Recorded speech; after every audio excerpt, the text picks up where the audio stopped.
welcome back everyone to another episode of the Doom series, and in this video we are going to learn how to load patches which are essential components of Doom textures. So without further ado, let's get right into it. Since the actual support for adding patches is a bit involved, I've already gone ahead and implemented the code, and we are actually going to go over this one by one, like each line by line. And to begin, first thing we'll need to do is that let's open a main.c, because in here I've changed the basic application a bit. So instead of loading our engine, we are actually not doing anything in the engine right now. Instead, what we are doing is, you can see that this engine init line is commented out. Instead of that, we are going to read the palette directly in the main file, and then we are going to read the textures and the patches and stuff. But the reason we are doing this so that we can get a like 2D view of our actual textures that we have got, so that we can use them quite more easily compared to putting them in the engine. And once we have done with the loading of the textures, then we are gonna move on to actually getting the correct texture coordinates and everything. So here you can see that we are loading our palette just like we were doing in the engines, because now we're not initializing the engine, we need to do this separately, and we are setting the texture here correctly. And then we are getting the number of texture, we are allocating the space for our patches. Then we are going to allocate memory for our textures, and then we are going to go over each of our textures, and we are going to set this texture to generate texture. And this generate texture function is another function that I've created in glhelpers.h, which will generate a general purpose texture with the correct width, height and data. Now of course we'd like this to generate a texture array, because that's what we're going to use in the long run, and that's what our shaders use. But we'll deal with the array stuff later. For now, for the implementation of this, we do generate an array texture, but that is just an array of size 1. That's because our shader only accepts sampler 2D arrays, but we are not going to actually do that, so we've just got array textures here. So if I move down here, you can see that this generate texture function is just generic, does not depend on any particular data structure, takes in a width, height and data. Then it generates a texture ID, generates the texture, then binds the texture GL texture 2D array, and then it sets the parameters correctly. Then we use this function called GL pixel store I. Now the reason this is here is because we tell it that our pixels alignment is going to be aligned to 1 byte, so it's not going to be aligned to 4 bytes like the default pixel is. The reason we need to do this is because if our texture is not a power of 2, and a lot of Doom textures are not powers of 2, then it's going to go completely wrong and give incorrect results with some weird stuff going on with the image. So we need to make sure that we tell it that this is 1, and this is kind of a bit slower, but it's not gonna be noticeable since we have got really small textures, and we can just do it like this, and that shouldn't cause any problems. Then we just set the GL text image 3D. We use that to specify the whole image data, and the actual number of textures in the array is just 1. And after doing that, we go inside of our main.c, and you can see that in here we have got another two variables here, time and index. This is so that we can gradually loop over each of our patches that we have loaded. So by default we set our time to 5 seconds. Then each time we just subtract delta from the time. If it's less than or equal to 0, we set it again to 5, and then we increment our index. And if our index goes over the number of textures, we wrap around back to 0.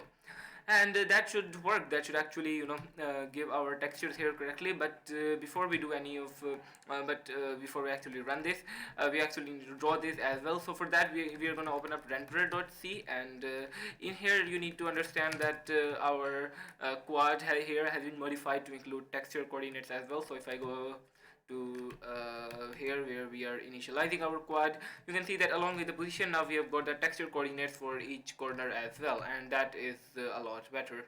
So after loading the texture coordinates, we now specify this, and we allow it to actually load the textures here, and now we can draw with the textures here as well. So we set the texture index to 0 since our texture array consists of only one element.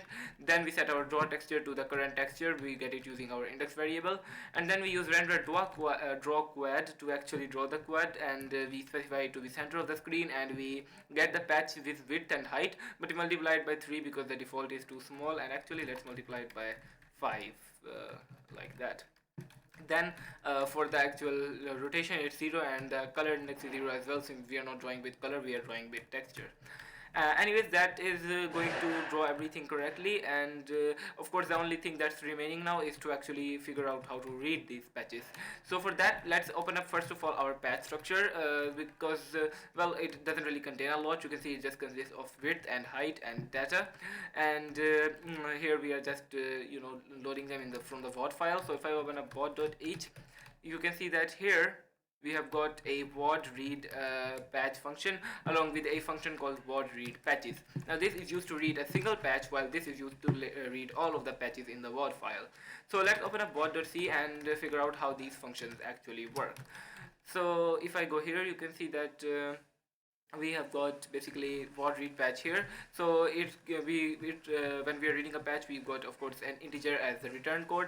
Then we set a patch here, the actual pointer to the patch that we are going to read into, along with the patch's name and the pointer to the WOD file. We get the patch's lump index, and if it's less than 0, we return with an error. Else we get the actual lump of the patch, and after that we set its width and height. We set the width and height reading the first 2 bytes of the lump data. So the first 2 words, actually not bytes, so the first 4 bytes represent the width and the height. The width and height are 2 bytes each. Then we set our number of bytes. Actually this is not really a needed variable. Then we allocate some memory for our patches data with width multiplied by height as a size, and then we use memset to set all of that by default to 0.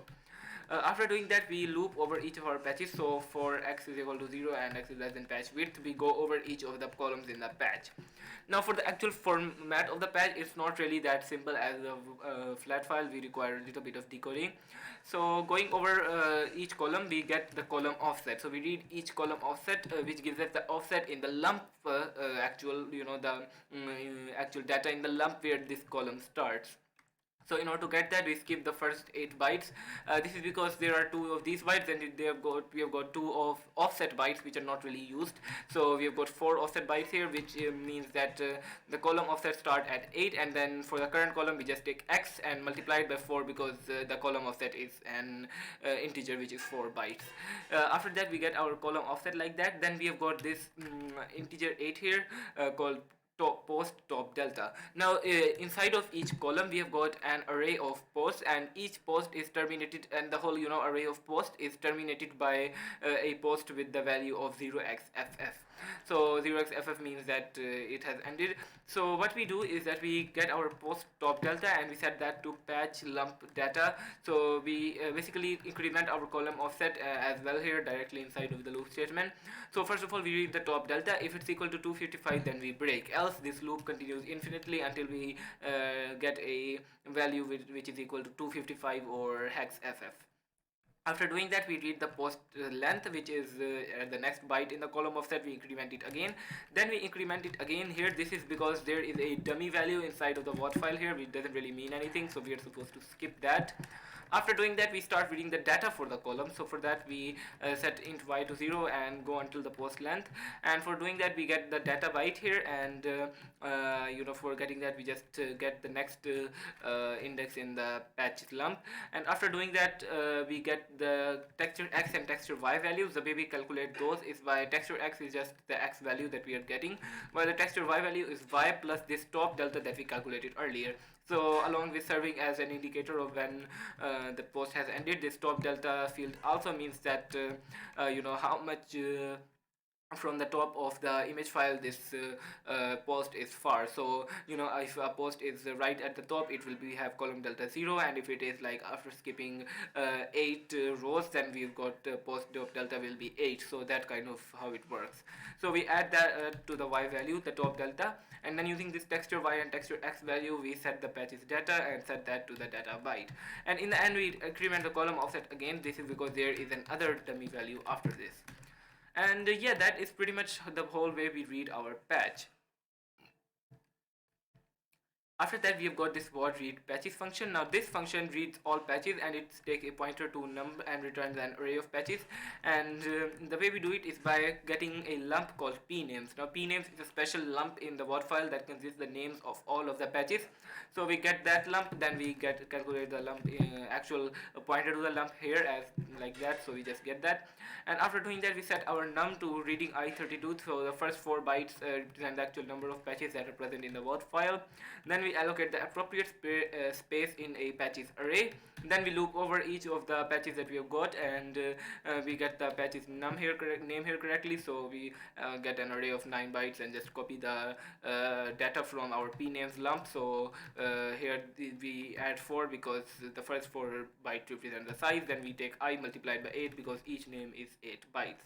Then we copy that to our patch name, and then we use what read patch to actually read the patch, and in the end we just return this patches array. So yeah, that is pretty much all of the code that goes into making the patches work. So if I go ahead and run make right now, what you should see is that we do get all of the patches on our screen, and you can see one by one it is displaying all of the patches that are actually present in the DOM file. And there are 350 of these, and if you were to open up the actual WOT file and examine it, you would see that these patches are being read correctly, and it is the correct values that we are supposed to get. So that means that our patches are working correctly, and yeah, that's pretty much it for this video, and I'll see you in the next one, in which we are going to learn about reading textures which are made from patches. So that's going to be even more interesting. So stay tuned for that. Make sure to like and subscribe as well, and share this video with other people, and bye.